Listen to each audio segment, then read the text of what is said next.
तो आज का हमारा टॉपिक है इलेक्ट्रॉनिक पोलराइजेबिलिटी।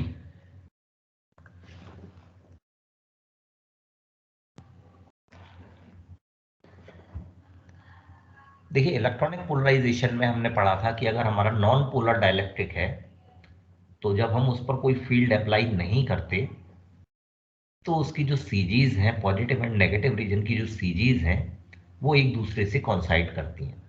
लेकिन जैसे ही हम इस पर फील्ड अप्लाई करते हैं तो फील्ड अप्लाई करने पर पॉजिटिव एंड नेगेटिव रीजन की जो सीजीज हैं, ये एक दूसरे से डिस्प्लेस हो जाती हैं। ठीक है? तो आज के टॉपिक में पहले तो हम ये कैलकुलेट करेंगे कि ये दोनों सीजीज जो है इलेक्ट्रिक फील्ड अप्लाई होने पर कितनी डिस्टेंस से सेपरेट होती हैं, और फिर हम कैलकुलेट करेंगे कि क्योंकि ये एक इलेक्ट्रॉनिक पोलराइजेशन का एग्जांपल है, तो फिर हम कैलकुलेट करेंगे कि इलेक्ट्रॉनिक पोलराइजेबिलिटी कितनी डेवलप होती है। तो इसका सिंपल कंसेप्ट ये है कि हम जब फील्ड अप्लाई करेंगे तो फील्ड अप्लाई करने से क्या होगा कि पॉजिटिव चार्ज फील्ड आगे की तरफ धकेलेगा और नेगेटिव चार्ज को अट्रैक्ट करेगा, जिससे कि उनके बीच में सेपरेशन शुरू हो जाएगा। तो ये सेपरेशन किस फोर्स की वजह से होगा? तो हम जानते ही हैं कि जैसे ही हम किसी चार्ज पार्टिकल को इलेक्ट्रिक फील्ड के अंदर रखते हैं तो उसके ऊपर एक लॉरेंज फोर्स लगता है। तो ये लॉरेंज फोर्स इसको, इसकी सीजीज को जो है वो सेपरेट करेगा। एफएल से हम इस लॉरेंज फोर्स को दिखाते हैं। लेकिन जैसे ही सीजीज डिस्प्लेस होना शुरू होंगी तो पॉजिटिव एंड नेगेटिव रीजन है, तो इन दोनों को कूलॉम फोर्स वापस अपनी पोजीशन में लाने की कोशिश करेगा। ठीक है? तो इनके ऊपर कूलॉम फोर्स एक्ट करने लगेगा जो इन्हें वापस अपनी पोजीशन में लाने की कोशिश करेगा। जैसे ही कूलॉम फोर्स और लॉरेंज फोर्स मैग्नीट्यूड में इक्वल और डायरेक्शन में अपोजिट हो जाएंगे, जैसे ही दोनों फोर्स इक्वल एंड अपोजिट हो जाएंगे, इन दोनों के बीच में एक पर्टिकुलर डिस्टेंस सेट हो जाएगी। मींस उससे ज्यादा जो है सेपरेशन नहीं होगा सीजीज का, वहां कांस्टेंट हो जाएगा, उस पोजीशन को एक्वायर कर लेगा। ठीक, तो हम दोनों फोर्स कैलकुलेट करेंगे। लॉरेंज फोर्स कितना होता है जब हम इलेक्ट्रिक फील्ड अप्लाई करते हैं, कूलॉम फोर्स कितना होता है जब हम दोनों सीजीज जो है वो डिफर हो जाती हैं। उन दोनों को कैलकुलेट करके दोनों को इक्वेट कर देंगे, तब ये डिस्टेंस जो है x, इसको कैलकुलेट कर लेंगे। x डिस्टेंस मालूम होते ही हम डाइपोल मोमेंट निकाल सकते हैं, क्योंकि चार्ज हमें मालूम ही है, हम ये चार्ज कंसीडर करके चल रहे हैं कि माइनस जेड ही होगा इलेक्ट्रॉन क्लाउड का चार्ज। तो डाइपोल मोमेंट जो है यहाँ कैलकुलेट कर लेंगे चार्ज इनटू डिस्टेंस से। डाइपोल मोमेंट कैलकुलेट हो जाएगा तो हम पोलराइजेशन कैलकुलेट कर सकते हैं, क्योंकि P इक्वल्स टू जो होता है वो n अल्फा E इंटू ई होता है। ठीक, तो पोलराइजेशन कैलकुलेट हो जाएगा, जिससे हम अल्फा ई की वैल्यू, क्योंकि x की वैल्यू हम वहां से निकाल ही लेंगे, इस जगह से x की वैल्यू को डिटरमाइन कर लेंगे। x की वैल्यू को यहां रखकर अल्फा ई की वैल्यू हम फाइंड आउट कर लेंगे कि अल्फा ई की वैल्यू कितनी है। तो ये हमारा मेन आज का आइडिया है कि किस तरह से हम अल्फा ई यानी इलेक्ट्रॉनिक पोलराइजेबिलिटी और डिस्टेंस बिटवीन सीजीज जो है वो कैलकुलेट करेंगे। तो चलिए फिर कैलकुलेशन शुरू करते हैं। और इसके लिए हमने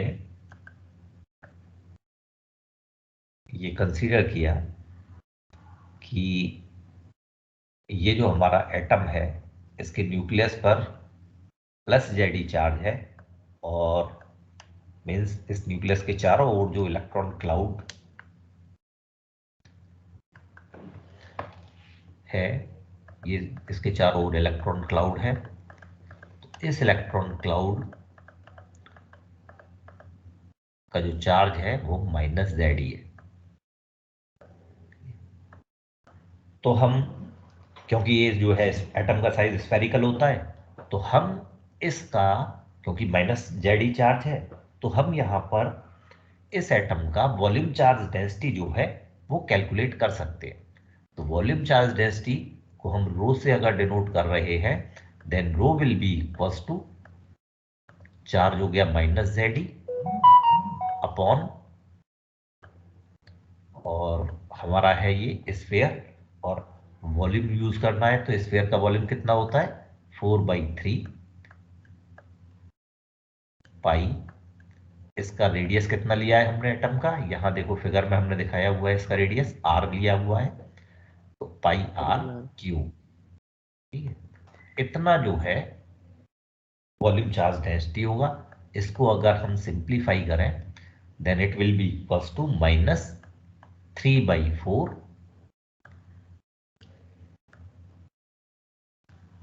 ZE/πr3।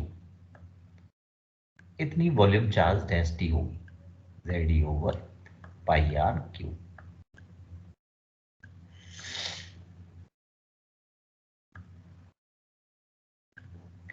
से इट इज इक्वेशन नंबर 1। अब हमने इलेक्ट्रिक फील्ड अप्लाई किया। इलेक्ट्रिक फील्ड अप्लाई करने के बाद ये दोनों सीरीज डिस्प्लेस होना शुरू हुई, तो कितने लॉरेंज फोर्स से ये डिस्प्लेस होना शुरू होंगी, तो वो लॉरेंज फोर्स भी कैलकुलेट कर लेते हैं लगे हाथ। तो एफ एल अगर वो लॉरेंज फोर्स है then it will be equals to -ZE, क्योंकि इलेक्ट्रॉन क्लाउड के ऊपर लग रहा है, ZE into applied field. Charge into applied field होता है तो ZE इंटू ई। से इट इज इक्वेशन नंबर 2। इतना लॉरेंज फोर्स जो है ये एग्जर्ट होगा एटम के ऊपर चार्ज। ठीक है, तो अब आप देख रहे हैं कि ये सीरीज एक्स डिस्टेंस से सेपरेट हो गई।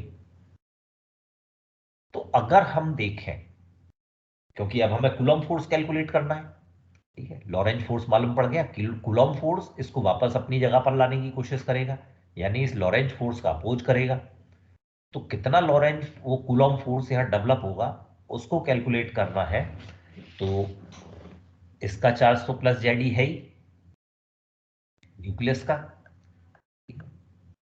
अब बात ये आती है कि कितना इलेक्ट्रॉन का क्लाउड जो है वो यहां पर अपना रोल प्ले करेगा। क्योंकि अगर हम देखें जो सारा क्लाउड है, तो जो सरफेस के जो इलेक्ट्रॉन है, तो सरफेस के इलेक्ट्रॉन का फोर्स जो जेडी पर लग रहा है ये एक दूसरे को कैंसिल आउट कर देगा। ठीक है, क्योंकि जो जेडी चार्ज है वो तो अंदर की साइड है, तो बाहर जो है वो सरफेस के जो चार्जेस हैं उनके फोर्स तो एक दूसरे को कैंसिल आउट कर देंगे, तो उनका तो कोई इफेक्ट होगा नहीं कूलॉम फोर्स में। तो कौन से चार्ज हैं जो इस जेडी चार्ज को कूलॉम फोर्स के लिए रोल प्ले करेंगे। तो इसके लिए हम क्या करेंगे, इस एक्स रेडियस का एक गॉसियन स्फीयर ड्रॉ करेंगे।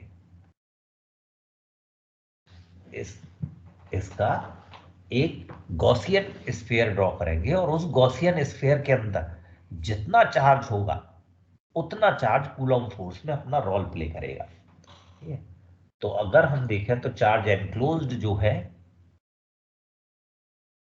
Charge enclosed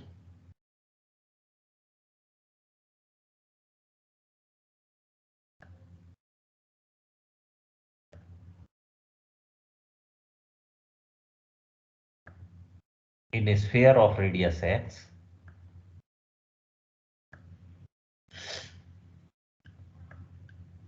in a sphere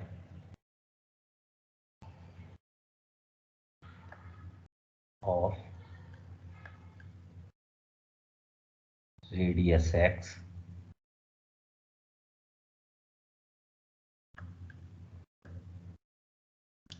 ये होगा आपके कितना वॉल्यूम है इस स्फीयर का। ये जो स्फीयर है इसका वॉल्यूम कितना है इसको कैलकुलेट करें, तो इसका वॉल्यूम होगा 4/3 पाई एक्स क्यूब, क्योंकि ये भी स्फीयर है एक्स रेडियस का, तो 4/3 पाई एक्स क्यूब इसका वॉल्यूम होगा into volume charge density rho.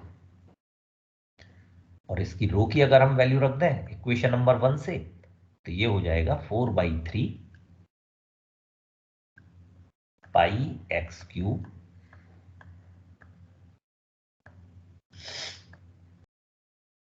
Into rho की वैल्यू है -3/4 ZE over pi r cube.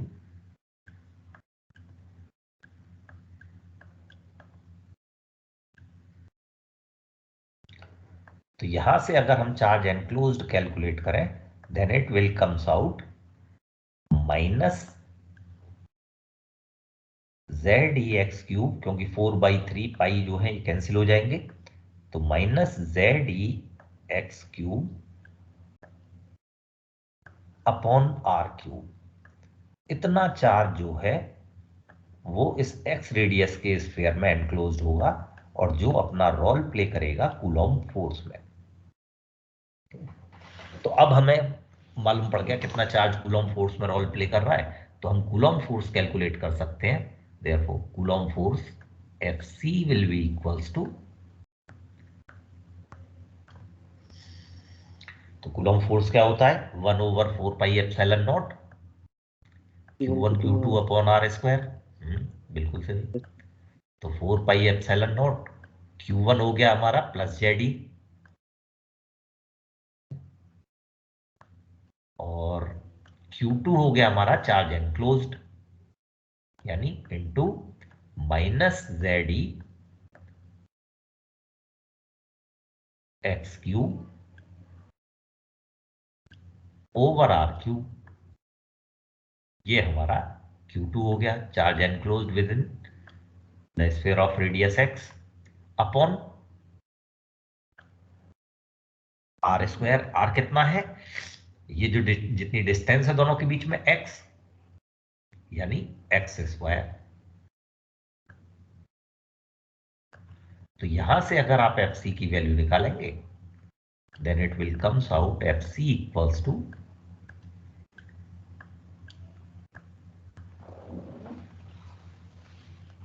Minus Z square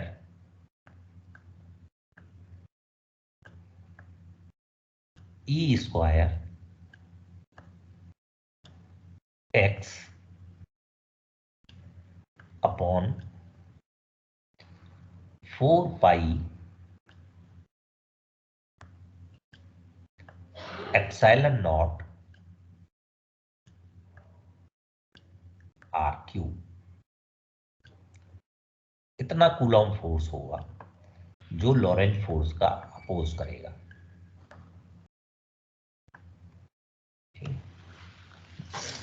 तो इक्विलिब्रियम के केस में क्या होगा, ये दोनों फोर्स इक्वल हो जाएंगे, जब भी तो डिस्टेंस एक्स सेट होगी। तो इन इक्विलिब्रियम अब हम इन दोनों को इक्वेट कर दें।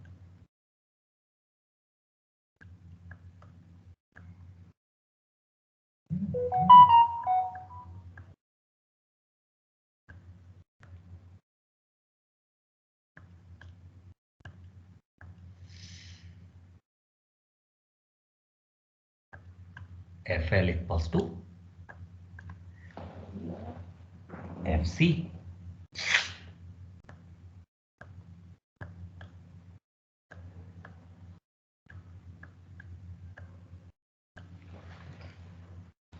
एफ एल कितना है हमारा, ये इक्वेशन नंबर 2 में दिखाया हुआ है minus Z E, minus Z E E,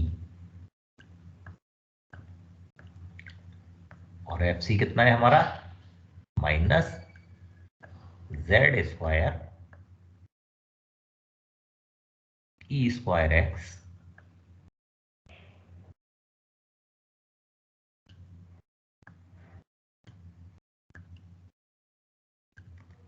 upon 4 pi epsilon naught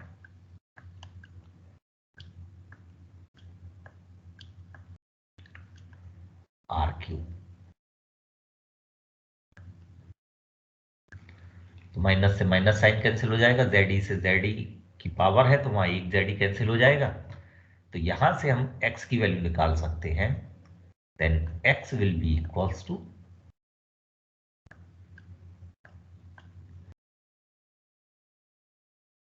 4 pi epsilon naught 4 pi epsilon naught are cube upon ZE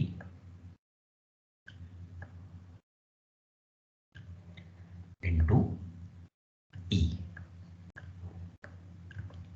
ये आ गई आपके इक्वेशन नंबर 5। इतनी डिस्टेंस जो है ये सेट हो जाएगी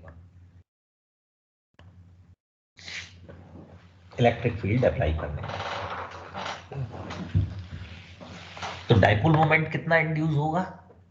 अब एक्स डिस्टेंस हमें मालूम पड़ गई, तो डाइपोल मोमेंट के लिए चार्ज इनटू डिस्टेंस, इससे हम डाइपोल मोमेंट निकाल सकते हैं। देयरफॉर इंड्यूस्ड डाइपोल मोमेंट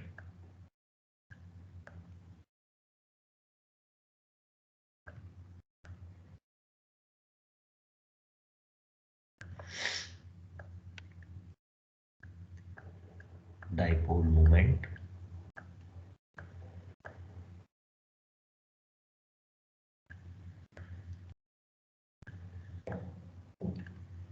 अब यहां हम अभी तक हम पीई लेकर चल रहे थे, यहां हम टर्मिनोलॉजी चेंज कर ले रहे हैं, म्यू ई से ले लिया हमने, इंड्यूस्ड डाइपोल मोमेंट को म्यू ई से डिफाइन कर रहे हैं इस पर।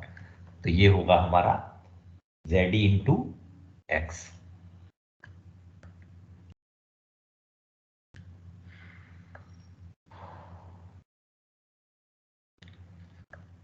एक्स की वैल्यू अगर हम यहां रख दें, जेड ई तो हमारा ये है ही,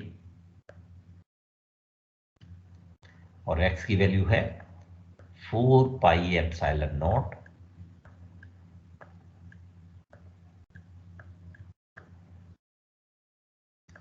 are cube upon Z E into E. और डाइपोल मोमेंट हो गया यहां से mu E equals to Z E cancel हो जाएंगे, 4 pi epsilon naught are cube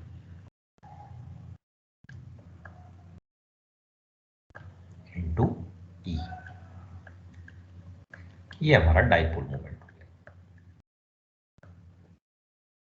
तो देखिए ये इक्वेशन नंबर 5 में हमें मालूम पड़ गया कि कितनी डिस्टेंस से दोनों सीजीज जो हैं ये सेपरेट होंगी, और इक्वेशन नंबर 6 में हमें ये मालूम पड़ गया कि जब ये सीजीज जो हैं इस डिस्टेंस से एक्स डिस्टेंस से सेपरेट हो जाएंगी तो इतना डाइपोल मोमेंट जो है वो डेवलप होगा।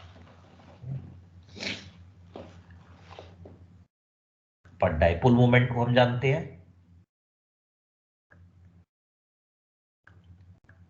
डाइपोल मोमेंट होता है mu E equals to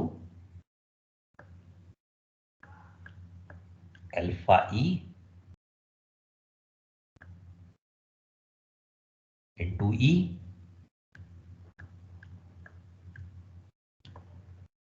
therefore तो यहां से इन दोनों का कंपैरिजन करके हम अल्फा ई की वैल्यू फाइंड आउट कर सकते हैं कि अल्फा ई की जो वैल्यू होगी, यानी इलेक्ट्रॉनिक पोलराइजेबिलिटी जो होगी, that will be 4 pi epsilon naught are cube. इतना जो है इलेक्ट्रॉनिक पोलराइजेबिलिटी की वैल्यू होगी 4 pi epsilon naught are cube.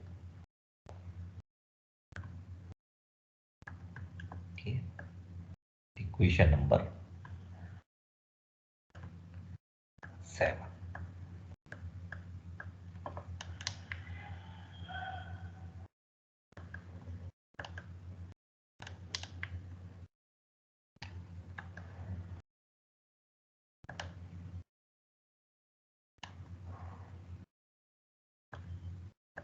कितना इलेक्ट्रॉनिक पोलराइजेबिलिटी डेवलप। लेकिन यहां हम एक और चीज जो है देख सकते हैं कि जैसा हम जानते हैं कि P इक्वल्स टू होता है, ये हमने रिलेशन पहले ड्राइव किया था, P इक्वल्स टू होता है epsilon naught epsilon are -1 into E, और पोलराइजेशन जो है, क्योंकि डाइपोल मोमेंट से हम, सॉरी, जब वेक्टर कहीं नहीं लगाए तो यहां भी नहीं लगाते, फिर पोलराइजेशन को in term of dipole moment जो है हम स्टडी करते हैं। तो P equal to N mu E इस केस में, और म्यू ई का मतलब क्या हुआ कि अल्फा ई इंटू ई, तो एन अल्फा ई इंटू ई, इस केस में ऐसा भी हो सकता है। और अगर हम इन दोनों इक्वेशन को कंपैरिजन करें तो यहां से एन अल्फा ई की वैल्यू जो है ये निकल कर आ जाती है एप्सिलॉन नॉट एप्सिलॉन आर -1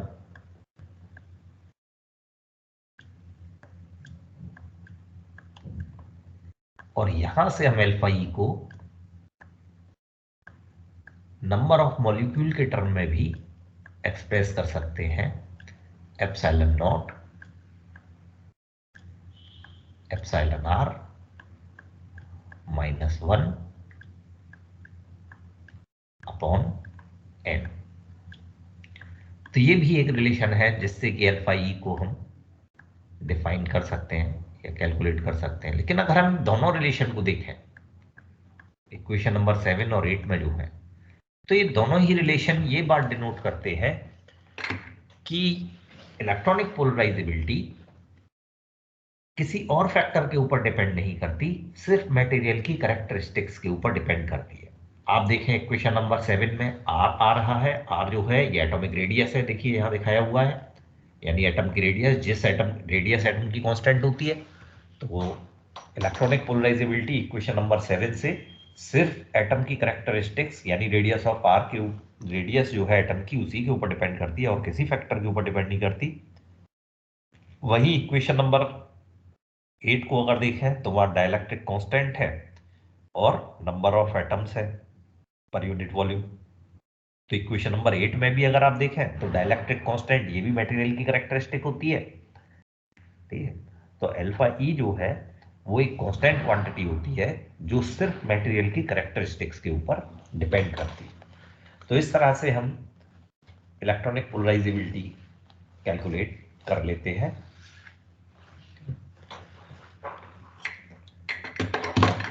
तो चलिए फिर आज जो है इतना ही रहने देते हैं।